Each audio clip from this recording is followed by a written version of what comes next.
Welcome, another episode of Riding with Fife.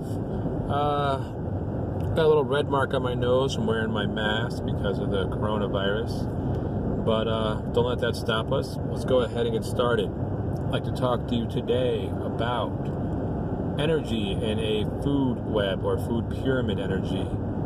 And we've learned in the last video about producers and then primary consumers, secondary and tertiary consumers, all the way to the apex predator at the top of a food web. And if we look at the energy flow through this food web, it will start to make sense on how many more producers we need than apex predators. The more higher up you are in that food chain, the higher up you are in this food pyramid, means you're going to have less and less of you. The lower you are, you need a bigger base. So producers make up the bottom of a food pyramid, an energy pyramid, and you need tons and tons and tons and tons of pounds of raw vegetables and producers, plant life, grass and tree leaves, because all of that energy is not going to make it to the next level.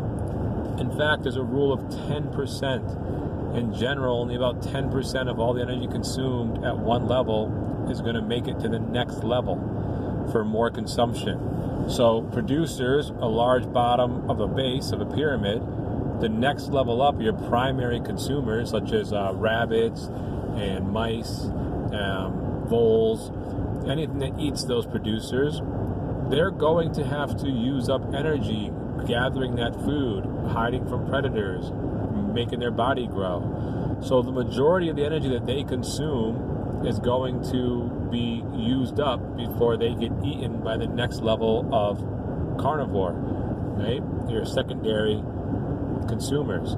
So only 10% of that energy is going to get passed on. So you need a really big base of producers to feed a smaller base of primary consumers that will feed a smaller level of the pyramid, and then it gets smaller to the very top. You might only have in a given ecosystem a handful of apex predators compared to the billions of tons of raw producers that make the food from the sun. So that's the general idea of an energy pyramid, is that only about 10% of that energy is going to actually get transferred to the next level. Most of it is used in the everyday processes of growing and moving and getting around and doing what you need to do just to be alive. So that's the basic idea. And again, I just reviewed the primary consumer, secondary consumer, which is your carnivores. Your primary consumers are your herbivores. Sometimes secondary consumers are omnivores. Even some of your tertiary consumers, your third level ones, are omnivores. But usually when you get higher and higher, they can become more carnivorous. And I also just remind you that producers make their own food from the sunlight, make their own sugars that they use to make energy from the sunlight. Whereas the consumers that need energy by eating and consuming. So that's it. That's the big thing for food pyramid. Hopefully you get something out of that. If you have any questions, hit me up on Zoom or message me below. Have a great day.